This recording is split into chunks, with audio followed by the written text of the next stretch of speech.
how do you prevent burnout? How do you mitigate stress? How do you improve well-being? It's connection. It's meaningful connection. You don't have to have 100 best friends. You can have one. But as long as it's meaningful and as long as that means something to you and they're a close connection, that's the best way to mitigate a lot of the issues that we're seeing. Because we've got a lot of surface connections.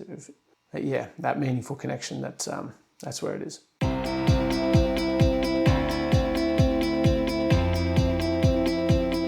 In today's episode, I'm joined by Phil Wolffe. He is the Director of Kinex Health and he's a workplace wellbeing specialist. For the last 10 years, Phil has been designing health programs for a huge range of clients, from the head offices of Australia's largest banks to the gold mines of Papua New Guinea. In today's episode, we talk about the business case for wellbeing, how wellbeing is a skill, how you can increase your wellbeing and your team's wellbeing, and much more. I'm really excited for today's episode, so let's jump in.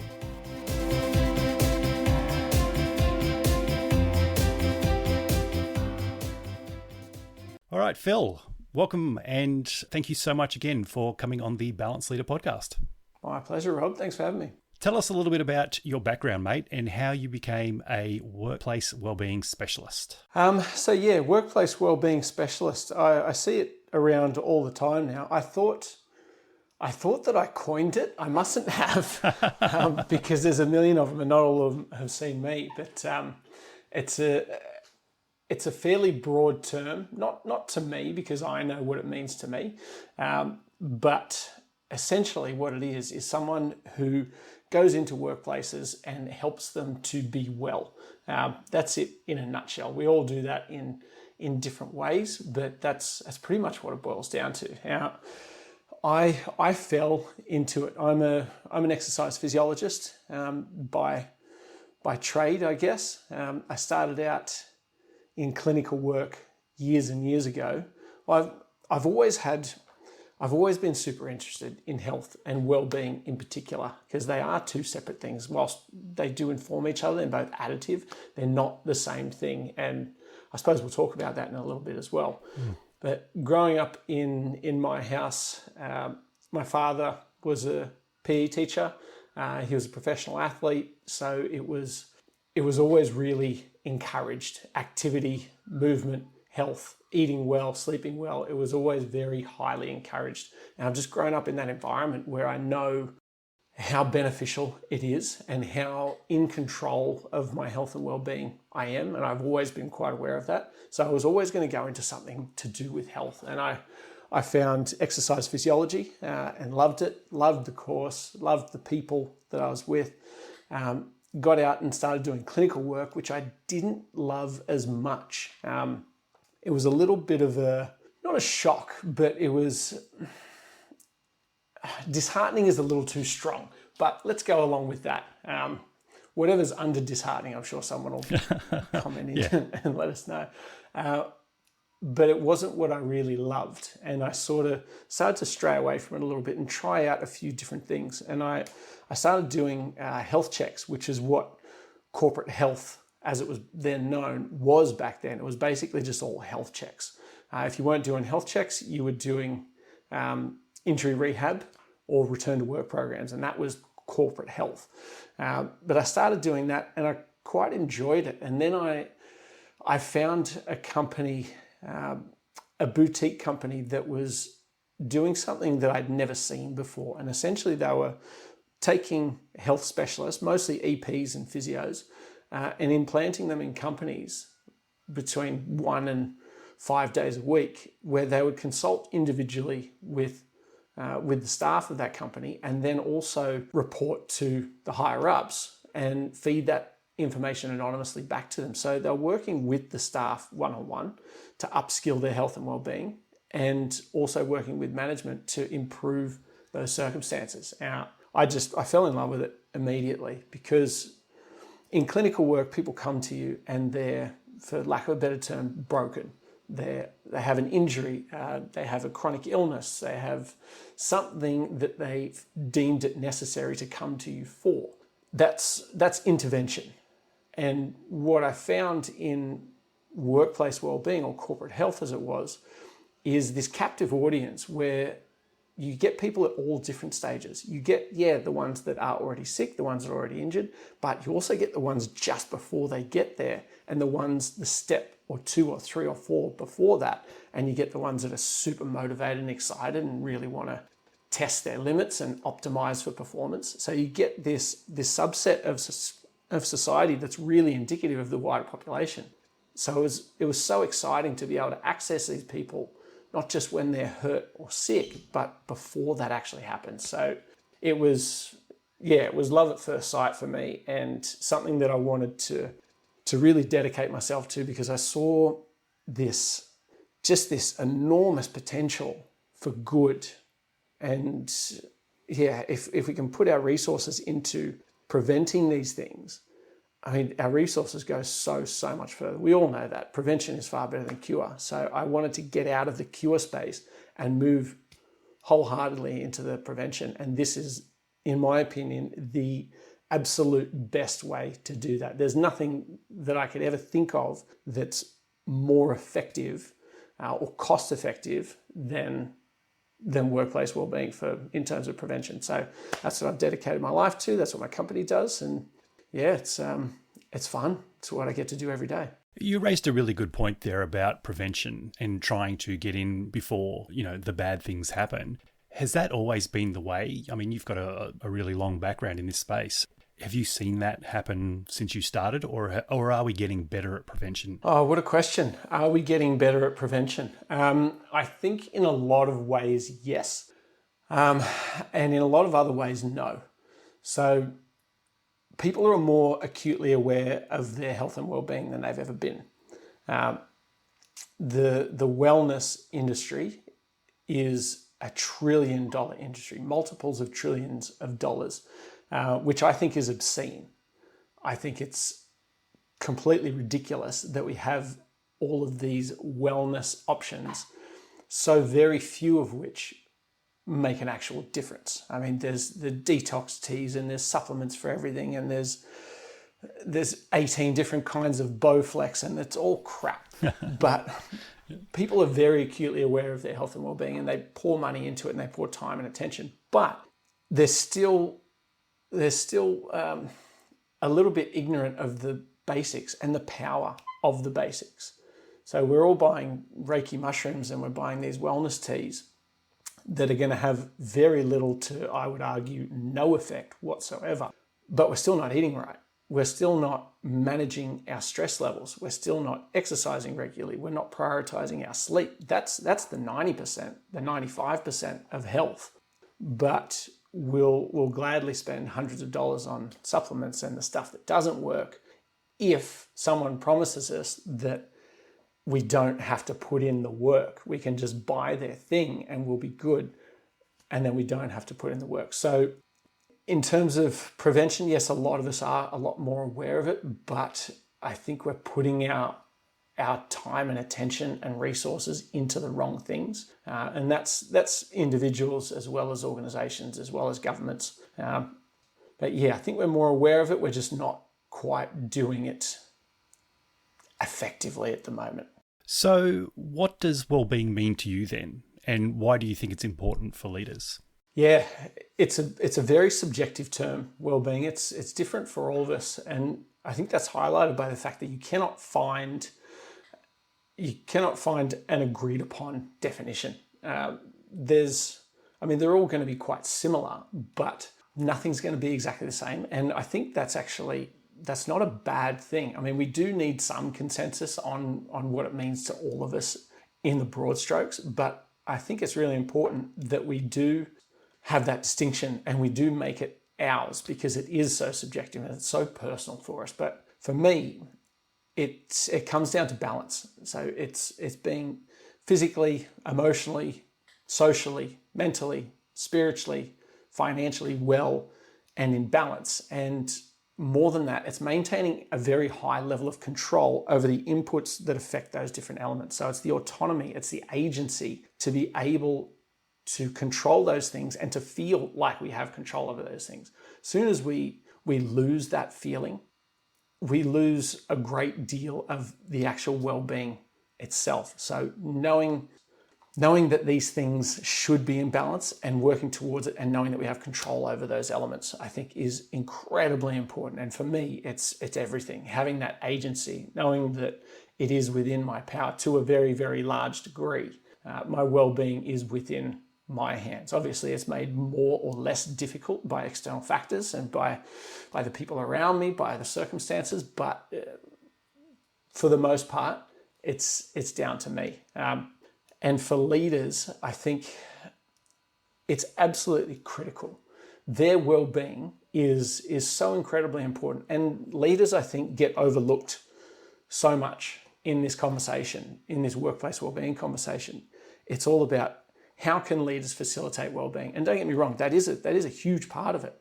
And there is so much that leaders can do for their teams. But what are leaders doing for themselves? They so often get forgotten. We feel like everything is up to them. They have to facilitate this. They have to do this. They have to do that. But what about themselves? It's incredibly important they look after themselves, because they're responsible for so many people. They're responsible for the well-being of their team to a large degree, for their performance, for their function, for so many different elements. They have to make sure that they're healthy and well. Because one thing that we like to do is get people to imagine how productive, how influential, how kind, how patient you are when you're feeling at your absolute best, when your energy is high, you're happy, you're in a good mood. You're an extremely productive and functional member of your team. Now, imagine all of those same elements when you are having the worst day ever.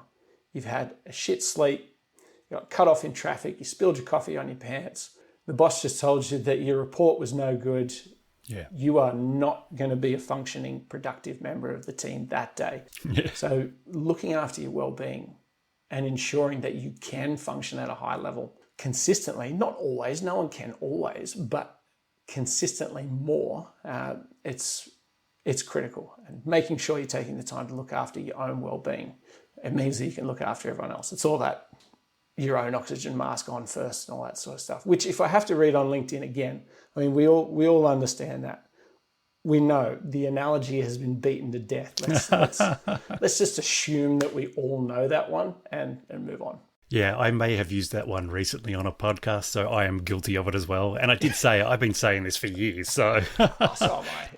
Yeah, it's the cup and the oxygen mask. I've used them myself as well. But yeah, I don't know. Maybe we do need to put them out more, because we just assume what we know, other people know as well. So absolutely. Maybe someone else is hearing it for the first time and it's blowing their mind. Yeah. So yeah, maybe we shouldn't stop saying it. Maybe I'm being a little bit too cynical there. Good point. We talked about prevention and how important that is in well-being. What do you do, Phil, to look after your well-being?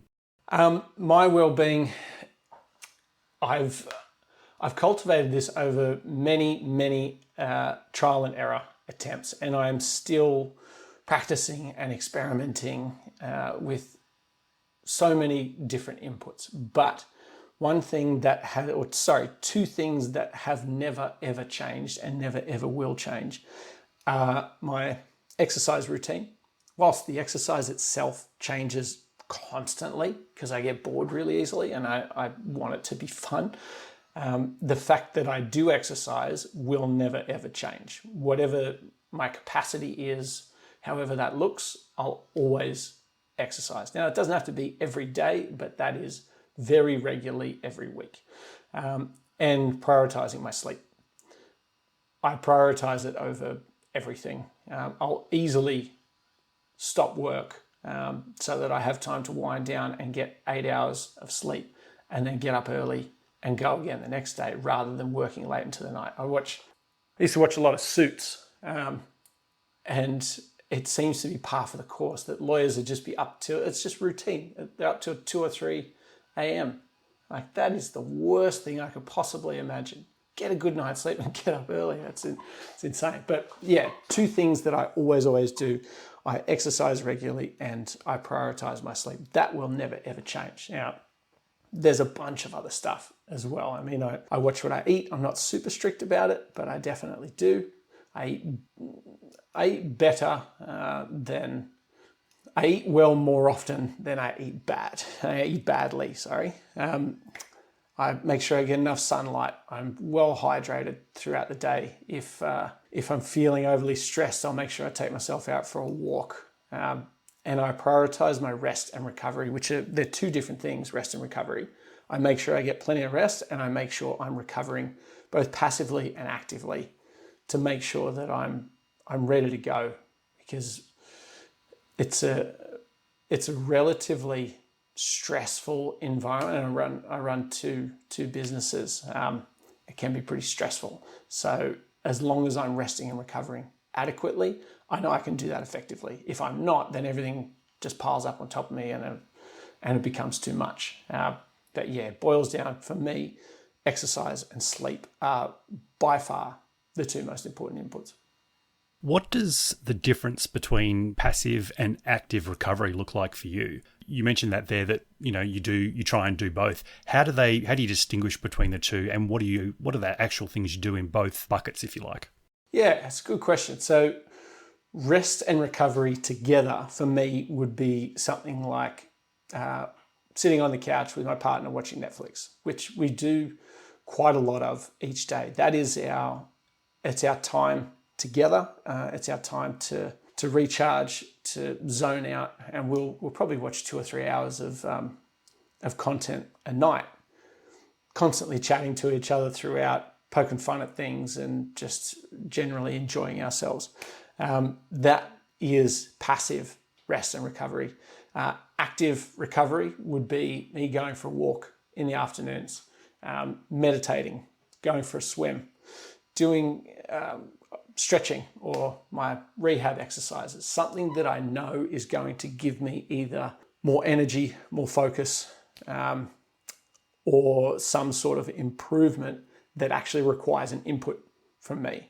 So a lot of people will rest and say they're recovering by doing nothing. That's fine. You can absolutely do that, but you can recover without resting. You can actually be actively doing something and facilitating it, because going for a walk for me it helps me to recover much, much more quickly than does sitting and doing nothing. So if I only have a very short period of time, if I've got 10 minutes, I will 100% go for a walk rather than sit down for 10 minutes and do nothing, because I know I'm going to recover 5 times, 10 times, 20 times better on the walk. So making sure I'm actively recovering and passively recovering as well, because active recovery takes far, far less time. Why do you think it is that when we're in active recovery then, that we're actually, I think you said 5 times faster? I mean, I know you're just sort of grabbing that figure, but yes, but yeah, arbitrary. Yeah, exactly. It's not scientifically proven. But what do you think is actually happening in the body or in the mind that is so important that's actually creating that experience in the active recovery? Yeah, it's a really good question. And I think the short answer is I don't know all of it. And I don't know if any of us would know all of it, but certainly there's some combination of, well, I think for me, it's mostly detachment. Detachment from what is causing whatever I'm experiencing. So is it that I've focused too long on a task and now my focus is starting to wane? I detach myself from that, and now I go and do something that requires literally zero focus for me, apart from not getting hit by cars. Or is it I've been on a stressful phone call, I remove myself from the environment where the phone call happened, and I detach myself and go out into a new environment. And I'm also doing something that I enjoy. I love walking, and we're fortunate enough to live in freshwater on the northern beaches. Walking by the ocean that's something I would do every day. I absolutely, genuinely love it. So being able to remove myself from what I was doing that was causing whatever the decline was, and go and do something that I genuinely love it's a joy for me. So not only am I not doing that thing anymore, I'm now doing something that I really enjoy. And as well as that, physiologically, I mean, light activity will boost your energy levels. It forces the body to create more energy, to utilize more ATP, gets the blood flowing, gets your joints moving, pumps lymphatic fluid, drains lymphatic fluid from your muscles and your joints, just generally makes you feel better. So I think mentally, for me, it's the detachment. Physiologically, obviously, there's noted benefits there. So you combine those two, and it's a no-brainer. I've heard you say before that wellness is a skill and it can be improved and it can be mastered. So that's really encouraging, particularly for someone who's just starting out from perhaps a low base and they go, oh, maybe this is something that even though I don't feel like it now, maybe I can get better at it. For that person, where do they begin? Yeah, it absolutely is a skill. So many things are skills that we don't really recognize. We just think that people are innately born talented or able to do things. Now, that's true to a degree. People are born with more of an understanding or more of a talent or an aptitude for some things. And some people are born healthier. They're born genetically healthier than others. All true. But the people who remain healthy, or the people who achieve the best health that is possible for them, are the people who have that set of skills, that set of well-being skills that they apply to everyday situations. Now, for someone who might not have mastered that skill set, or who is just becoming aware that it actually is a skill set, that's the first thing. The awareness that it is a skill set and you can learn it. Any skill set can be learned. And once you realize that, it's about awareness and curiosity.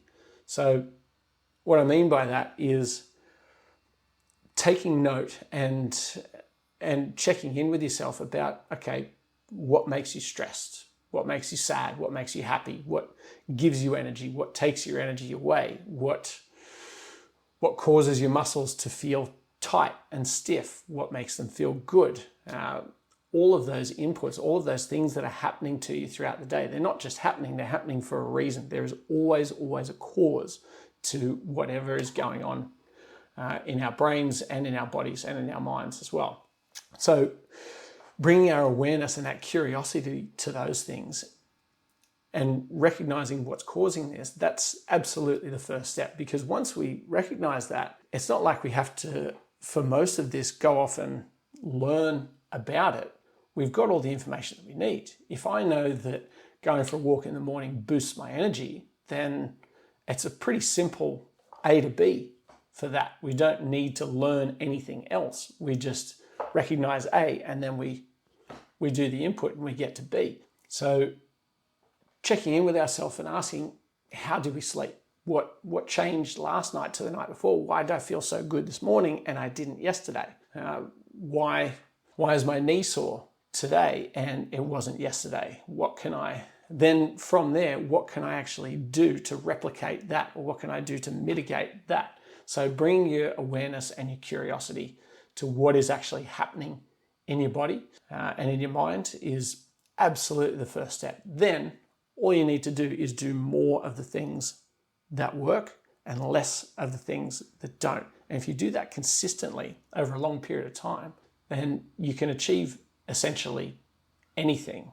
Consistency is the next key, because we don't need all that much knowledge and skill beyond that awareness and curiosity. Now, obviously, we can then add knowledge and skill. We can know what foods contain what macronutrients, what micronutrients, what balance we should do them in. If we want to achieve a specific physiological outcome, what training do we need to do? What rehab exercises? If we're feeling pain in our shoulder, how do we isolate that pain? How do we improve it? How do we work on it? All of those things are the knowledge and the skills that come after it. But that awareness and that curiosity and that application of consistency, that's going to get you 80% of the way there. Yeah, I totally agree with you. And I think sometimes we overcomplicate things. Yes. Wellbeing shouldn't be that hard. And as you mentioned, there's already so much information already out there. It's a matter of applying it, being consistent, and then, as you mentioned, the feedback as well, looking for feedback, what's working, what's not, and just keep doing more of that. And also, just quickly on that point, there is a lot of information out there, and it's very, very, very important to find reputable sources for that information. And when you're figuring out how to do that, I always like to look at what is this person's motivation for saying this. most of the people, I'll just say it right now, most of the people that you follow on Instagram don't really know. Well, it's either they don't know enough of what they're talking about, or their intention is not to, they have other intentions than to bring you the best and most useful information for you. It's not very sexy to say, oh, it depends, when you're asked a question. What's the best thing to do for this or for that? Oh, it really depends on your circumstances. That's not sexy. That's not getting you any followers. Yeah. If you take a hard and controversial line, then you will get engagement and you will get followers, whether what you're saying is correct or not. Yep. People will engage with it. So look at someone's motivation for saying what they're saying. Take your information from a range of sources. If you can, peer-reviewed journals, obviously, is the best way to get a lot of that information, and common sense. If someone's telling you something that's very, very controversial, take that with a grain of salt, because I guarantee you they're making money for saying that. So be very, very careful where you get your information. Yeah, absolutely. I mean, as you mentioned before, it's a $3 trillion business. People... I think it's five. It's five, and it's trillion. Projected to go to 9 in the next decade or so. I'd have to check that, but I'm pretty sure that's what it is. There's obviously some people out there who are trying to cash in on that and not always putting out the right information. And I totally agree with you. It depends is not sexy, and subjective is not sexy. So people want the hardline stuff sometimes, but it's not in their best interest. Yeah. And that's why, having information out there that people can then adapt to their own situation. I think a key part of it is learning for them what works and what doesn't work, and then applying that. And I think that's the best way to go. Yeah, agreed. I picked up on a quote you had on your social media channel the other day. The hardest part of working out is putting on your shoes. Once you've got that, everything is downhill from there. Yeah, it's something that I've found to be true, because I was thinking about it, and while I was writing and doing research for a habit change course that we've just put the finishing touches on. A little shameless plug there. And I was thinking about it, and how many times have you put on your shoes and your clothes to work out and not gone to exercise? It'd be very, very, very few. Something drastic would have to happen in order to stop you from going to exercise. Once those shoes are on, you're doing it. So we brought it back to what is the catalyst for causing you to exercise? Is it the thought of exercising? Is it the time to exercise? Is it a friend calling you saying, let's go? All of those can be subverted. All of those can be sidestepped if necessary. And we're very, very, very good at sidestepping those mental cues or external cues. But once our shoes are on, we're going to do it. So if you want to exercise and you can't seem to find the motivation, just put your shoes on. Put your shoes on, and then the rest will flow from there, because it's essentially, you've kicked off the first step in that habit chain. Once your shoes are on, then you go and grab your water bottle. Once you grab your water bottle, you go to the front door. You're out the front door. You're either already running, or you're in the car on the way to the gym, or to rock climbing, or to a friend's house to go skipping or whatever. Putting your shoes on is the first link in that chain. So you get those on, you're going to exercise. So just get over that little hurdle and away you go. Yeah, I used to have a bad habit of rationalizing with myself about why I shouldn't do it. So I found, for me, and this doesn't work for everyone, but hard and fast rules around, these are the days I work out, these are the times I work out. I lay out my clothes the night before, everything's ready to go, to try and remove any barriers. And then it's just a matter of stepping through the steps. Even if it means going to the gym one day and saying, you know what, today I'm just going to lift the absolute lightest I possibly can. Once you get in there and you start lifting, you're like, oh, okay, I'll go a little bit harder. And then you sort of get out of your own way. How important is mindset across the board for well-being, do you think? Yeah, it's critical. Once you decide that you are a healthy person, not that you want to get healthy or you want to do healthy things, you decide that you are a healthy person and you make the choices that a healthy person does, that is so incredibly helpful, because that is the mindset. I'm not someone who tries to exercise.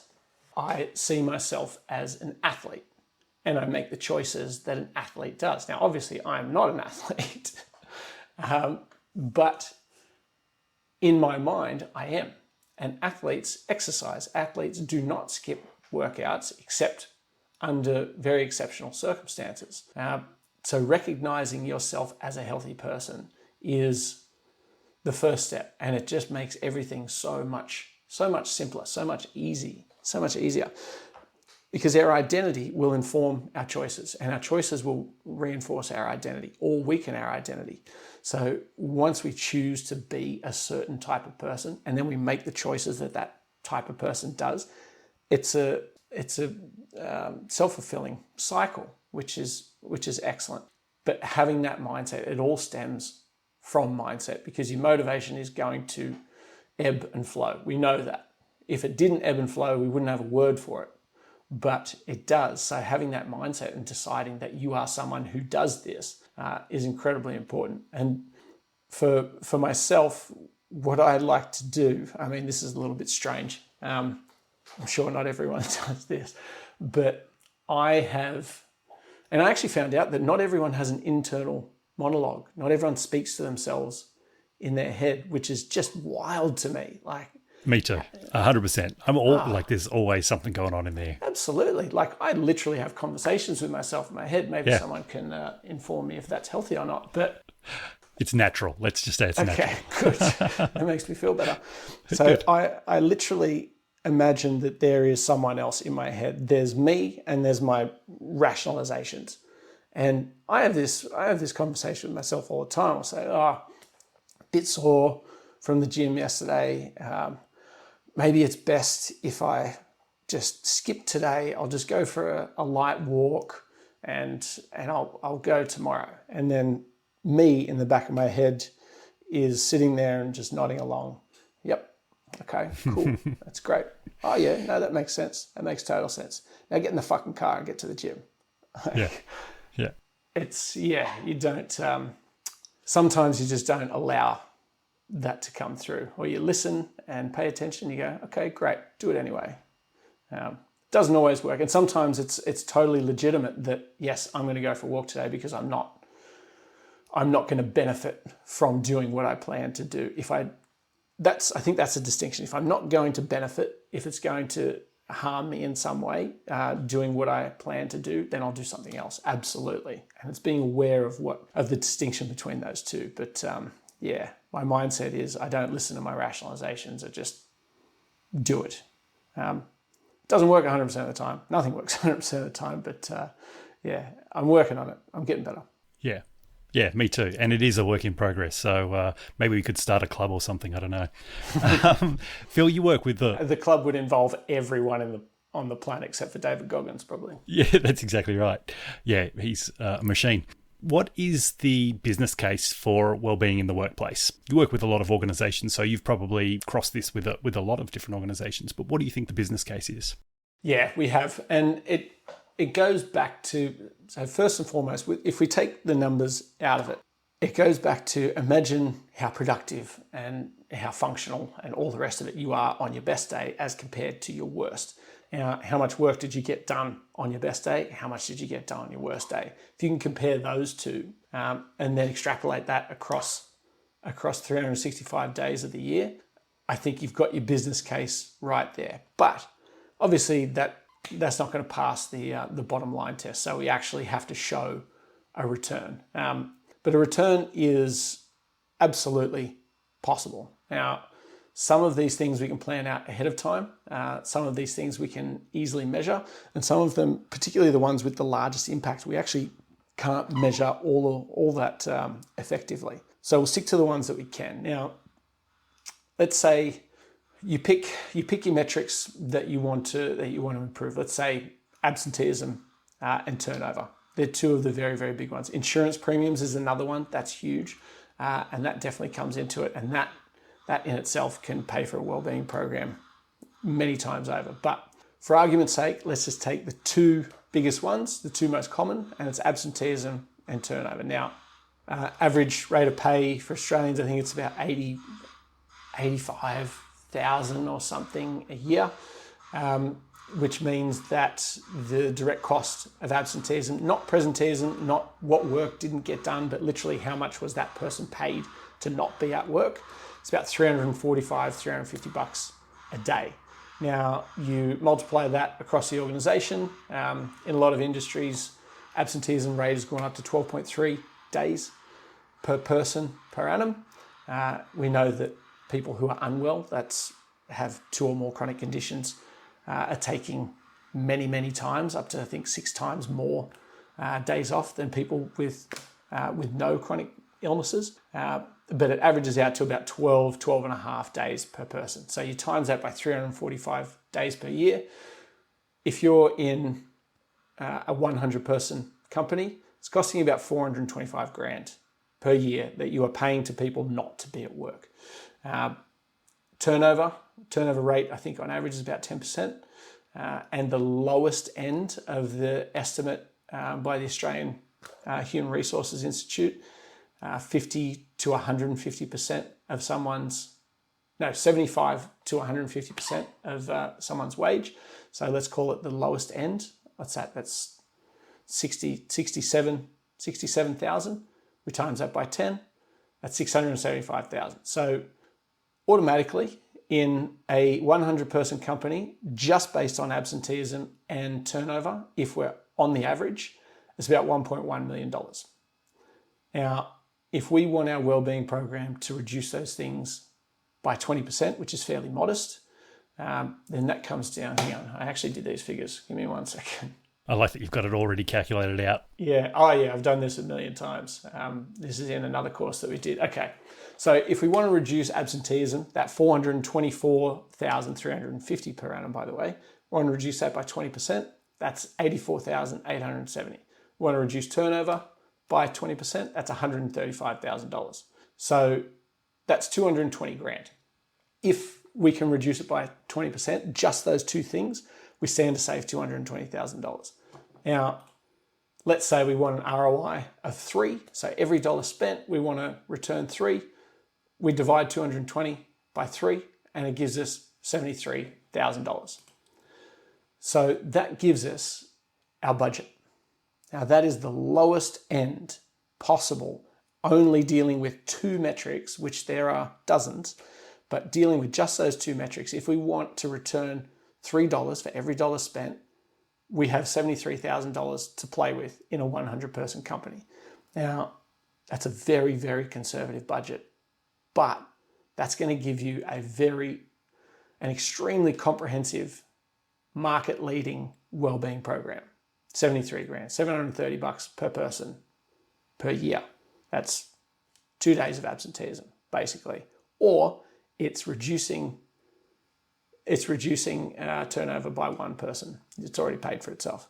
So that's how we work it out. We have to do it in black and white figures. Now, that's just a very quick example, but we have to do it in black and white figures because that's what people understand. That's what companies understand. That's what they want to see. They want to see a reduction in X. They want to see an increase in Y. Now, we can obviously also look at productivity. We can look at presenteeism. We can look at insurance premiums. We can look at mental and physical workers' compensation claims.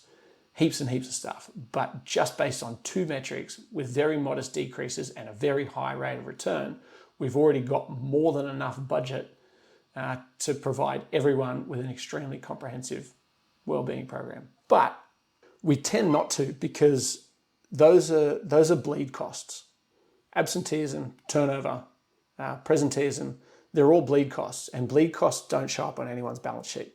So no one is responsible for them. It's costing the company, it's costing the organization, it's costing the people. It's putting more stress on teams. It's, in every sense of the word, costing, but no one's responsible for that cost.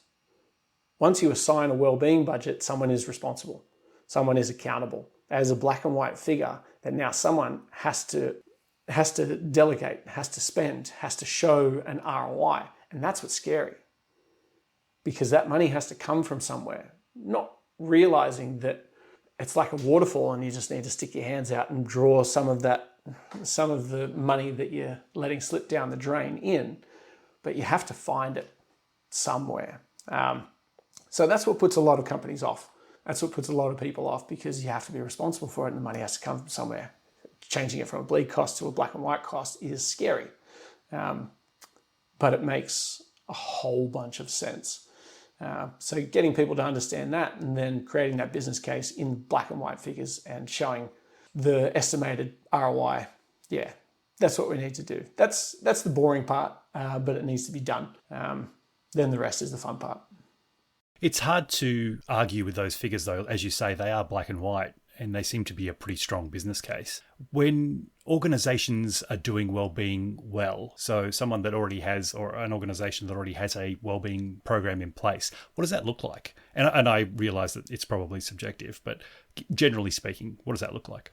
Yeah, completely subjective. And no two wellbeing programs that we organize for companies are ever the same. But the companies that are doing it the best, they have that commitment from up top, first and foremost. You absolutely need that. Now you can do it without it, but my goodness, it is so much more difficult. If you have that buy-in from C-suite, that trickles down. And if they actually commit to it, engage in it, and help facilitate it, you're already halfway there. Because then that filters through and it's encouraged for middle management to get involved, and then it's highly encouraged for workers to get involved. And before you spend any money, you're already having an impact there. Because if you have a commitment to wellbeing from the top, without a dollar spent, the decisions that come from the top and that filter down will reflect that. It'll be putting the person before the work, prioritizing rest and recovery, making sure communication channels are strong and effective. All of that, none of that costs money. You can impact wellbeing enormously for free. I mean, obviously someone's got to do that work, someone's got to put in the time and effort to arrange that, but you don't need to pay any external providers for that. Now that's taking money out of my own pocket saying that, but I don't really care about that. I care about pushing wellbeing forward. I care that we have organizations that give a shit and organizations that are helping to drive this forward and that we're having an actual impact. The market is big enough. I'll make my money. I'll be fine. I want this to drive forward, and I'm actively doing that every day. So first and foremost, the companies who are doing wellbeing well have commitment from the top. They also have, it could be in the form of a wellbeing committee, it could be in the form of wellbeing champions, whatever, but they have a group of people who are responsible is probably the wrong word, a group of people who are charged with facilitating the wellbeing program and driving it forward and being the connectors and the mavens for this, that have actual power. They have decision-making power. They have input into high-level conversations, and they can do the things that they think are going to work throughout the organization, and the higher-ups actually listen to them. Because a surefire sign that a company is just providing lip service to wellbeing is creating a wellbeing committee who have no power, who have no resources, who don't get listened to, but they have a wellbeing committee, so they're doing the right thing. That's the way they view it. So commitment from the top and a group of people who are charged with facilitating this, who have some actual power. Now the rest of it is completely individual. But in my mind, the two things that all companies can do to impact wellbeing immediately beyond that commitment and creating a substantial wellbeing committee or wellbeing champions is upskilling their people in health and wellbeing and upskilling their managers within their teams on the wellbeing dynamics. So wellbeing dynamics essentially are the factors that affect my wellbeing, your wellbeing, our wellbeing together, and the degree to which we have control over those factors. So how much activity does someone need at a base level? How much sleep, how much rest, how much recovery, how much stress can Tim handle without it causing him harm? What about Sally? Knowing that and having the skills to facilitate that within our own teams, that's so incredibly important. That creates this microculture of well-being, facilitated by the manager, but also by the rest of the team. And we all know how to help each other, how to help ourselves, how to function together as a unit.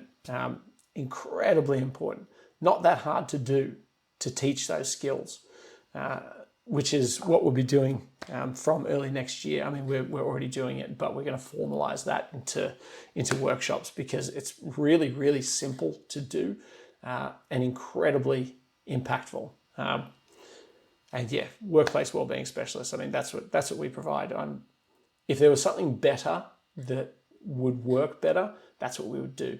But wellbeing specialists, they're excellent. It's having your own expert, so that you don't have to come up with all this stuff and you don't have to be the expert, because you have someone that will help you do everything that you need to do. So yeah, that's what I've built my business around, because it's the best way to do it. If there is something better, yeah, I'll start doing that.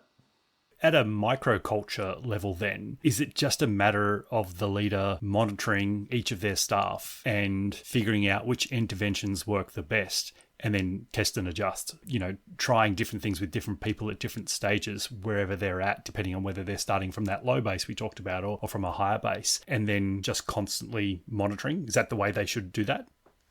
That's part of it, but it's everyone working on it together. So it's input from absolutely everyone. So it's everyone's responsibility to know what they need in order for their well-being to flourish, basically. What makes them thrive, what makes them falter, and working on this together. So communicating those things, those minimum standards for well-being and those ideal standards for high performance, and operating within that zone and communicating that to your teammates, to your manager, and everyone working on it together. It's not all down to the manager to monitor that and to facilitate that. Everyone works on it together. And once the team understands that and understands their role in it, it all becomes quite simple. Because if you know that there's something that you can do that's going to take you a couple of minutes that might help someone enormously, save them a few hours or save them a lot of stress, if you don't know that, you're not going to be able to do that. If you do know that, you're able to facilitate that quite easily. And if everyone's doing that over and over and over for each other, everything just gets so much simpler. And that's why we say it's about microcultures, creating those strong, high-functioning teams. Because, I mean, organizational culture, what is organizational culture really? Like, how can you have a culture that is based on a few words that you say that filters down to everyone and have everyone believe in the same thing? That is really, really difficult. Not saying it's impossible, but it is damn hard. Yeah. But you can absolutely do that within a team of 10 to 12 people, 15, 20 people even. Have them all pointed at the same thing, driving towards the same goal. You can absolutely do that. And you do that in team A, and then you do the same thing in team B. There's a slightly different, but similar. And then team C is slightly different, but similar. And all of those amalgamated together create your organizational culture. So it's not just this top line, this is our culture. It's all of these teams together. This makes up our culture. I think that's a far more practical, far more useful way to look at it, in my opinion anyway. We hear a lot about high performance in the workplace, and everyone seems to want a high performing team, right? You talk about a high functioning team. What is a high functioning team, and what's the difference between high functioning and high performance? Yeah, I mean, high performance is great. I'm not knocking that at all. That's absolutely what we want. But performance, when we're looking at high performance, it's often very outcome based. It's teams that work well and achieve results. But functional teams are teams that work well together. Whilst performance is outcome-based, function is dynamics-based. It's how do we fit together? How do we help each other? Do we function as a team? It's the old saying, a star team will beat a team of stars any day. And it's so very true. And once we achieve function, performance follows function. Now that needs to be said. It's not one or the other. So if you have high performance, you don't necessarily have high function. But if you have high function, eventually you will have high performance. It'll be far more sustainable, that performance. So in a high performing team, you might have one or two team members that are driving the results. They're getting 80% of your sales or your productivity. whilst the rest of the team is sort of falling by the wayside and they're getting left behind because the superstars are doing all the work. In a high functioning team, everyone is working together. They're pointed towards the same thing and they're all working towards the same goal. So I think that's the important thing. Performance follows function, but function isn't always present in performance. I think it's a good analogy. It's let's say someone's in the gym and they're trying to lift super heavy weights, and we've all seen these people. They're deadlifting a lot more than they should, or they're bench pressing and they're all over the place and they're arching their back and they're pushing through their feet, and they finally get it up and put it on the rack super noisily and go, yes, I just lifted that. I'm like, okay, well, yeah, technically you achieved that result, but let's say you do something else. Let's see you bend down and touch your toes. Let's see you do 5 burpees. Achieving one particular result doesn't necessarily mean that you're functional. But if you take someone who is functional, someone who can move their body through different planes of motion, someone who can run just as well as they can lift, someone who's flexible, someone who's mobile, you can easily build strength on top of that. You can easily get them to a point where they're lifting super heavy weights without injury, without risk. But taking that person who focuses solely on performance, it's much, much harder to add function into that. So they decrease their risk of injury and they can do more. They have a broader set of skills. So yeah, it's a very verbose way of putting it, but yeah, performance follows function. Function doesn't always follow performance. I've heard you talk about burnout before, and you've quoted a statistic that in a workplace of 100 people, 60 people are experiencing burnout. So how do we recognize burnout in ourselves, and probably as importantly, also in the people around us in our teams, and how do we go about preventing it? Yeah, that's the buzz term at the moment, isn't it? Burnout. And I mean, rightly so. We're experiencing a lot of it at the moment, and that's 60. It depends what source you're looking at. That comes from a reputable source. I can't remember. I think that's from the ABS, Australian Bureau of Statistics, and the Microsoft Work Trends Index report. That's where it came from. 62% of people from the Microsoft Index work trends. But it's anywhere from, say, 40% to, I saw one the other day where it said 98% of HR managers are experiencing some form of burnout. Wow. So it depends where you're getting your information. But there's no denying that burnout is a very, very prominent factor at the moment as we add more and more. And it's not just from a workload perspective, it's from an attentional perspective. Like, how often, for you, Rob, how often is nothing crying out for your attention? How often do you have the luxury of paying attention to absolutely nothing? I think the last time was 1996. It's been a while, mate. It's been a while.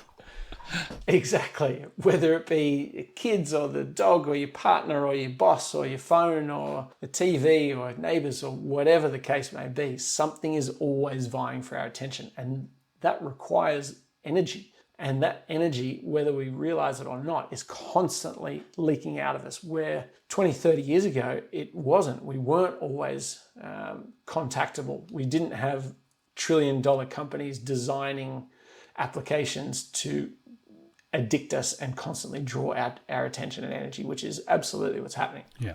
So recognizing burnout, or I suppose any adverse behavior or condition or circumstance or event, it starts with awareness of a baseline, awareness of what it looks like to function and perform well. So in ourselves, it's knowing, what do we usually like? What is our energy like when all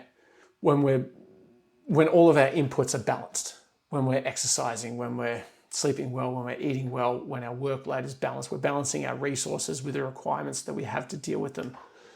Our requirements with the resources we have to deal with them throughout the day, which that imbalance is essentially what causes burnout. It's a very simplified way of looking at it. But if our requirements of our lives, our work and our day, whatever the case may be, if they're constantly outstripping the resources that we have to deal with them, then we're going to go into overwhelm. essentially.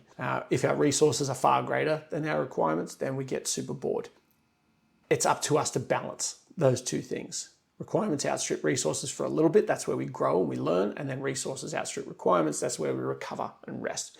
But that's a topic in and of itself. So recognizing burnout in ourselves is recognizing our baseline and how we're changing from that baseline, which is the same way we recognize it in others. So if you're a leader, how do you know if your team members are at risk of burnout? Well, it comes down to, what are they like normally? What is their baseline? What is good performance and function for them? And have they strayed from that?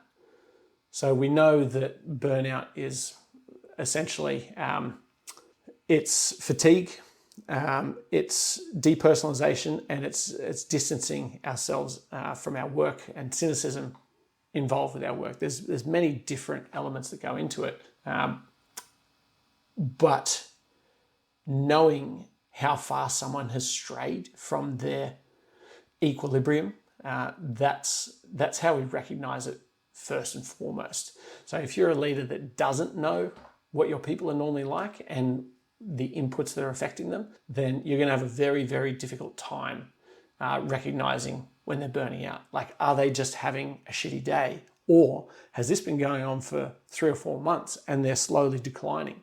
Is their poor performance a result of a mistake they made, or the fact that they're a little bit stressed today? Or is it that they're putting in 100% effort, but over the course of the last few weeks, they're only getting 60% output? Bringing that awareness to your people and being involved with them and knowing what they're actually like and how far they've strayed from that is absolutely key for leaders. And yeah, how do we prevent it? It's a tough one, because burnout is a $5 trillion question. Yeah, absolutely. Absolutely it is. And burnout's a syndrome. It's not a disease. So as a syndrome, it has a set of symptoms that we can recognize and we can use to, for lack of a better term, diagnose burnout. But it has no root cause. It's not a virus that causes an illness. It has many different causes that produce these recognizable symptoms. So it's a syndrome, not a disease, which is what makes it so much more complex.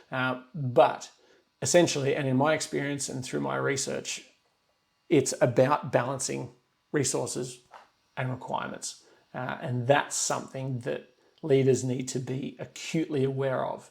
What are the requirements on your team, on your individuals, on yourself, very, very importantly, and what resources do they have to deal with them? If requirements are greater than resources for a period of time, then one of two things needs to happen in order to avoid burnout. Because if you're pushing harder than you are able to push over a long period of time, you will burn out given a long enough timeline. It's going to happen. So either we need to decrease the requirements, or increase the resources. So the requirements could be workload, the time inputs could be targets, whatever. And knowing that people's personal requirements are also cooking dinner, picking the kids up from school, doing the laundry, all of that, that's all included. Resources is time, energy, software, hardware, colleagues, experience, skills, all of that. We either need to grow this or shrink this. Otherwise, over a long enough timeline, your team will burn out without one of those two things happening. So there's many, many different ways that we can do that, but that's essentially what it boils down to: balance, resources, and requirements. If a leader is listening to this podcast today and you've convinced them the business case for wellbeing for them and their team, they want to start today. They want to implement. They want to get some quick wins on the board. What are some of the ways they might be able to do that just to get the ball rolling for them? Yeah, really good question. First and foremost, commit to it. Decide that this is important and that you are going to commit to it. It might seem like such a small thing, but it's not. It's everything, really. Your decisions, your actions, they'll all stem from that. So first and foremost, commit to well-being. Next, we need to find where the health gaps in our workforce are. That could be through looking at the HR data, the bleed costs, absenteeism, presenteeism, turnover, all that sort of stuff. Or literally asking your people where their health gaps are. If your leaders are, if they have a high degree of contact and they have effective communication and they have a high functioning team, they're going to be tapped into what those things are within their team.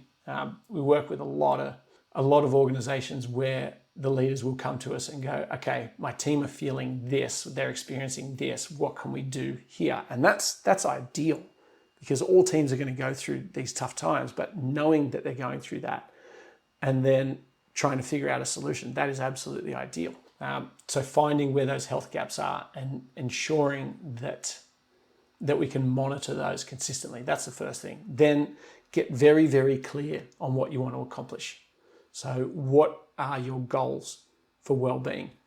We can't really just say we want to improve well-being.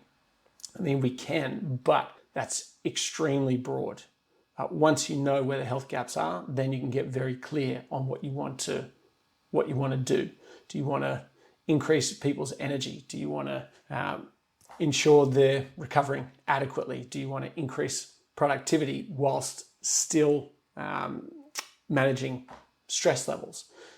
You need to get very, very clear on that and create metrics for that. And then find out from your people what they want and what they would actually engage with. Because it's absolutely no good designing this program that's got all these bells and whistles if your people don't want it.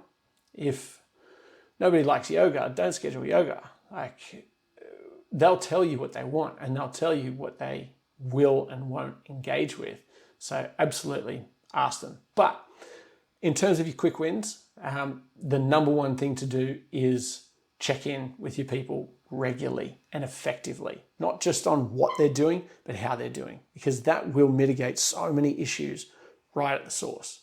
If your people know that on Wednesday mornings, Rob comes and Rob asks me how I'm doing, and he's going to check in with me and we're going to have a real conversation where I have the safety to talk about whatever is bothering me.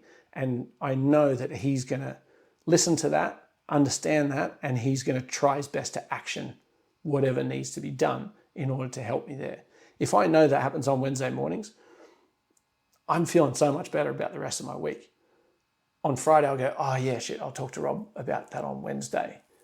And it doesn't need to sit there and fester, because I know I have an outlet. I know I have a conduit to talk to you, and I know I'm going to be heard.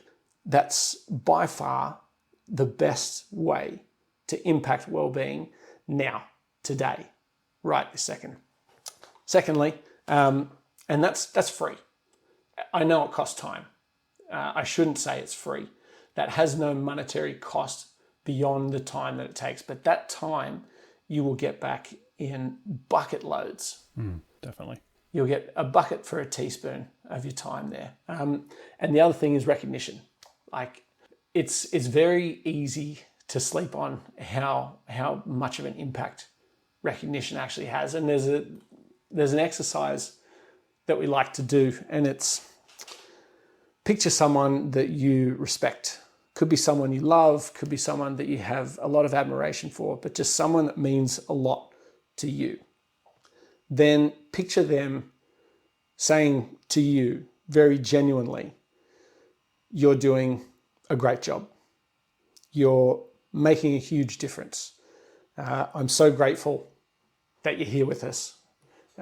You really nailed that last project. You are a great leader. We're so lucky to have you.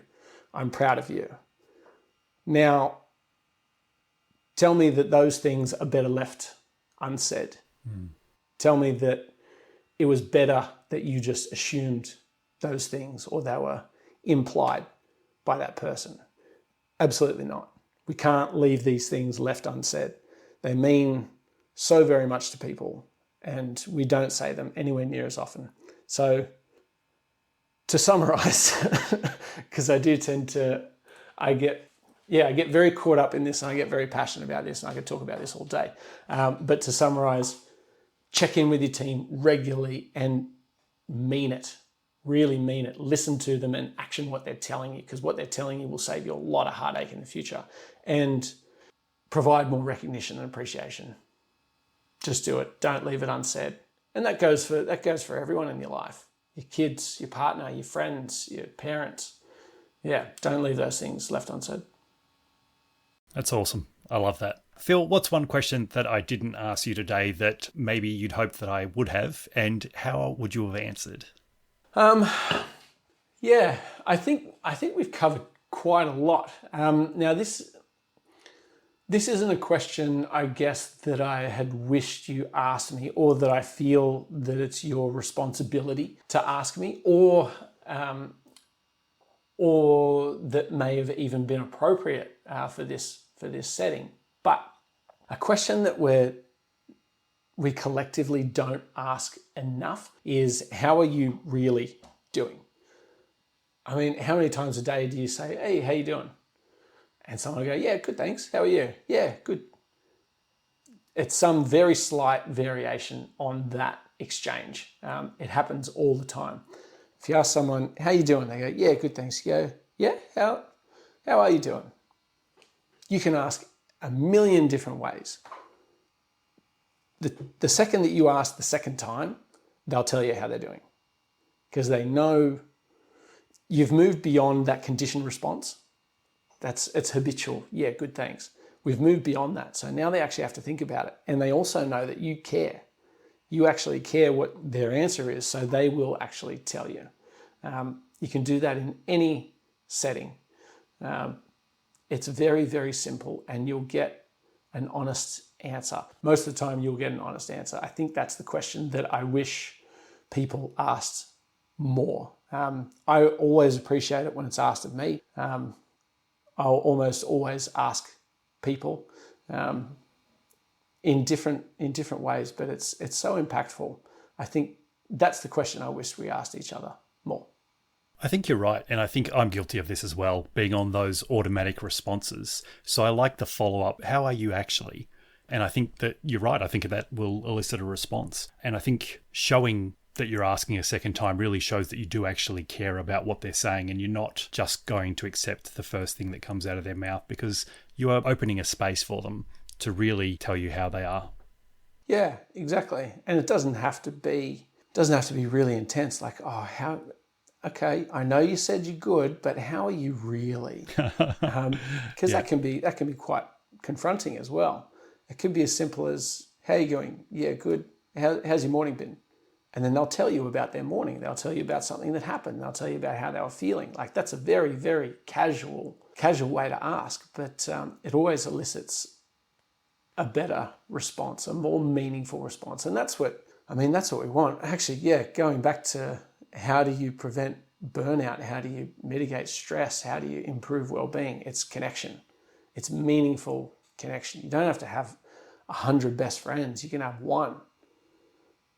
But as long as it's meaningful, and as long as that means something to you and they're a close connection, that's the best way to mitigate a lot of the issues that we're seeing. Because we've got a lot of surface connections.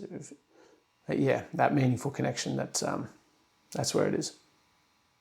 Thank you so much, Phil. Thank you not only for being here, but for also all the stuff that you're putting out into the world. I follow you on LinkedIn. The free stuff you put out there is well worth the follow. If people want to connect with you or find out more about you, what's the best way they can do that? Yeah, LinkedIn is definitely the best way. I mean, go to our website, kinexhealth.com.au, but LinkedIn is by far the best way. You'll be able to see everything that I talk about and believe in and think about on a daily basis. We post on there pretty much every day, and you'll get a really good idea of who I am and my values and what I bring to the table and what my company does without ever having to talk to me. And if you want to talk to me after that, that's great. Just send me a DM and we'll talk. But that's the best way. Phil Wolffe is at link. Just search for Phil Wolffe or Kinex Health, Kinex Health, and you'll find me. And we'll link to that in the show notes as well, so people can find you very easily. All right, Phil, thank you so much. Really appreciate it. Cheers, Rob. Thanks for having me.